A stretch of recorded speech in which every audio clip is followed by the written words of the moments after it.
नमस्कार दोस्तों, हमारे YouTube चैनल उड़ान ज़िंदगी की में आप सभी का स्वागत है।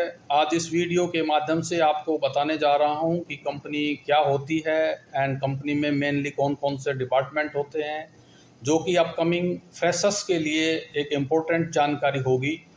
जो भी ऑर्गेनाइजेशन कंपनी एक्ट 2013 के तहत रजिस्टर है, ROC में रजिस्टर्ड है, ROC यानी रजिस्ट्रार ऑफ कंपनीज में रजिस्टर होती है, उनको कंपनी कहा जाता है।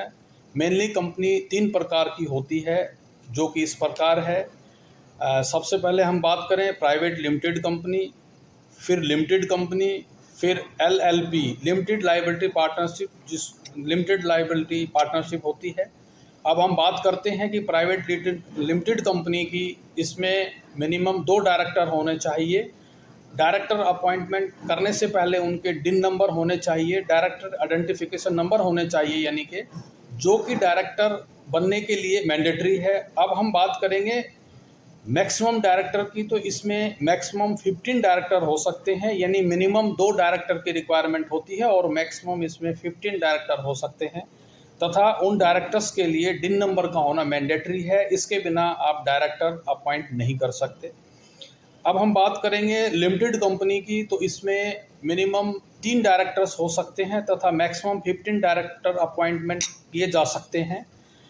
नेक्स्ट आती है LLP यानी कि लिमिटेड लायबिलिटी पार्टनरशिप कंपनी की, तो इसमें मिनिमम 2 पार्टनरशिप मैंडेटरी है एंड मैक्सिमम इसमें कोई लिमिट नहीं है, अर्थात काम के हिसाब से आप इसमें कितने भी पार्टनर रख सकते हैं।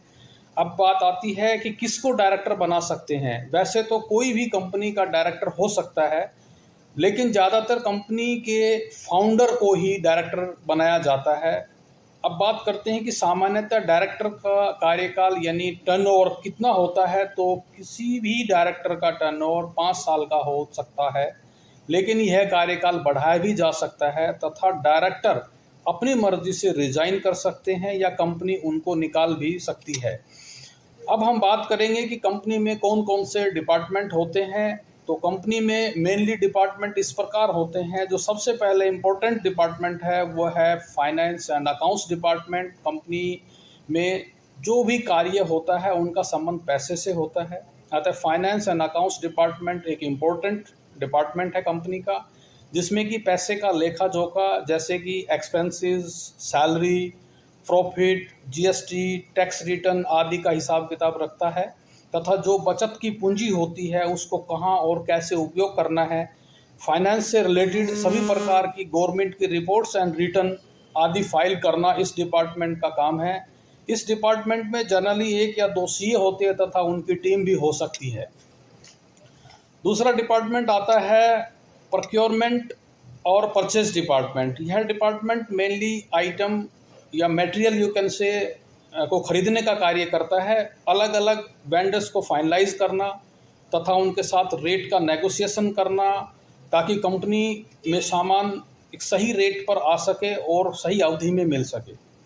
नेक्स्ट डिपार्टमेंट होता है कंपनी का HR डिपार्टमेंट। यह डिपार्टमेंट किसी भी कंपनी का एक इम्पोर्टेंट डिपार्टमेंट है। किसी भी कंपनी में काम करने के लिए लोगों की ज़रूरत होती है। इस डिपार्टमेंट का काम है लोगों की नियुक्ति करना, यानी कि रिक्रूटमेंट करने से लेकर उस व्यक्ति की रिटायरमेंट तक की जिम्मेदारी होती है। इस डिपार्टमेंट का रोल एंड रिस्पॉन्सिबिलिटी आपको एक अलग वीडियो में अपडेट की जाएगी। नेक्स्ट डिपार्टमेंट होता है एडमिन डिपार्टमेंट। यह डिपार्टमेंट एक इम्पोर्टेंट डिपार्टमेंट है। इसमें canteen, security, housekeeping, transport management, tour and travel, pantry facility, event management इत्यादि इस तरह के काम इसमें जो है कवर किए जाते हैं, तो यह भी एक इम्पोर्टेंट डिपार्टमेंट है। नेक्स्ट डिपार्टमेंट होता है कंपनी का इंजीनियरिंग और मेंटेनेंस डिपार्टमेंट। इस डिपार्टमेंट का मेन एम है प्लांट इक्विपमेंट को रख रखाव तथा जो मौजूदा उपकरण की सर्विस तथा उन उपकरणों की सर्विस तथा उनको डिफेक्ट उपकरणों को रिपेयर तथा रिप्लेस करना आदि होता है, यानी मशीन का इंस्टॉलमेंट, रिपेयरिंग, मेंटेनेंस इस डिपार्टमेंट का मेन काम होता है।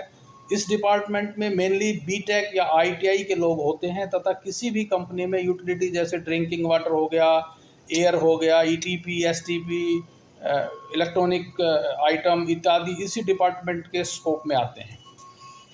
नेक्स्ट डिपार्टमेंट की हम बात करेंगे तो स्टोर एंड डिस्पैच डिपार्टमेंट। इस डिपार्टमेंट में कंपनी में आने वाले गुड्स की प्राप्ति तथा सभी प्रकार के मटेरियल का इंस्पेक्शन, स्टोरेज किया जाता है। साथ ही मटेरियल का आइडेंटिफिकेशन, उसकी हैंडलिंग, पैकिंग, स्टॉक मेंटेन करना इत्यादि का कार्य होता है। इसके साथ जो भी गुड्स प्रोड्यूस किए जाते हैं उसको डिस्पैच करना भी इसी डिपार्टमेंट का काम होता है। अर्थात जो भी वस्तु कंपनी में मैन्युफैक्चरिंग के लिए इस्तेमाल की जाती है उसका रख रखाव तथा फिनिश गुड के डिस्पैच तक का कार्य इस डिपार्टमेंट का होता है। जो भी मटेरियल स्टॉक में कम हो रहा होता है, रॉ मटेरियल की हम बात कर रहे हैं, उसको एडवांस में ही प्रोक्योरमेंट या परचेज डिपार्टमेंट को इन्फॉर्म करना होता है ताकि प्रोक्योरमेंट डिपार्टमेंट उसको टाइम से परचेज करके लाइन अप कर सके। नेक्स्ट जो इम्पोर्टेंट एक डिपार्टमेंट है वो है प्रोडक्शन और यू कैन से ऑपरेशंस भी यू कैन से। जैसे ही नाम से ही पता चलता है कि यह डिपार्टमेंट प्रोडक्शन का कार्य करता है। स्टोर डिपार्टमेंट से प्रोडक्शन करने वाले रॉ मटेरियल को इशू कराकर प्रोडक्शन करना तथा इस डिपार्टमेंट का कार्य है। मेन एम इज कस्टमर की प्रोडक्शन रिक्वायरमेंट को इफेक्टिवली एंड एफिशिएंटली पूरा करना ऑपरेशन का काम है। नेक्स्ट डिपार्टमेंट आता है क्वालिटी डिपार्टमेंट। यह डिपार्टमेंट भी एक इम्पोर्टेंट डिपार्टमेंट है। इस डिपार्टमेंट का कार्य होता है जो भी गुड्स का प्रोडक्शन हुआ है उसकी क्वालिटी को इंश्योर करना। इस डिपार्टमेंट में रॉ मटेरियल की क्वालिटी से लेकर फिनिश गुड तक की क्वालिटी इस डिपार्टमेंट की रिस्पॉन्सिबिलिटी होती है। यानी कि रॉ मटेरियल आता है तो उसको भी इंस्पेक्ट करना होता है, जो फिनिश गुड तक का क्वालिटी को इनको इंश्योर करना होता है। इस डिपार्टमेंट का ये मेन काम होता है। नेक्स्ट डिपार्टमेंट आता है R&D department. Research and development department है। ये अपने आप में एक अलग प्रकार के ग्राहकों की डिमांड या रिक्वायरमेंट कह लीजिए है। इस डिपार्टमेंट में न्यू प्रोडक्ट पर काम किया जाता है, यानी कि न्यू प्रोडक्ट डेवलपमेंट करना इस डिपार्टमेंट का मेन काम होता है।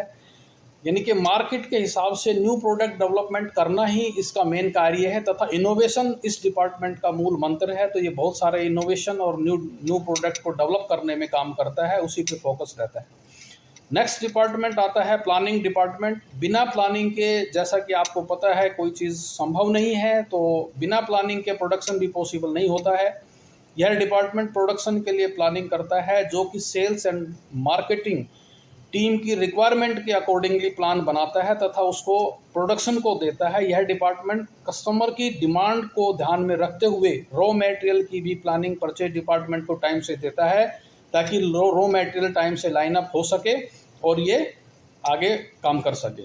नेक्स्ट डिपार्टमेंट है health, environment and safety department. यह एक बहुत ही महत्वपूर्ण डिपार्टमेंट है जो कि कंपनी में एम्प्लॉयज़ जो काम करते हैं उनकी सेफ्टी का ध्यान रखते हैं तथा डिपार्टमेंट सुनिश्चित करता है कि जो भी कर्मचारी कंपनी में कार्य कर रहे हैं उनके एक स्वस्थ, सुरक्षित और गुड वातावरण मिले।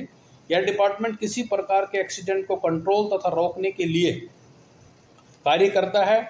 इसके अलावा यह डिपार्टमेंट एनवायरनमेंट की सुरक्षा तथा उनके संरक्षण की भी जिम्मेदारी इसी डिपार्टमेंट की होती है। कर्मचारियों को fire fighting, first aid, mock drill, disaster management के बारे में ट्रेनिंग देना इस डिपार्टमेंट का कार्य है।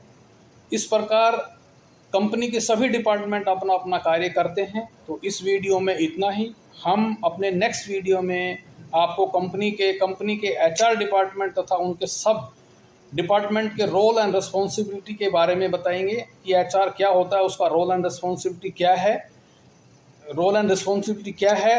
अतः आप सभी से रिक्वेस्ट है कि अगर आप इस चैनल पर नए हैं तो आप हमारे चैनल को लाइक एंड सब्सक्राइब जरूर करें ताकि आपको महत्वपूर्ण जानकारी देते रहें और आप अपडेट रहें। Thank you.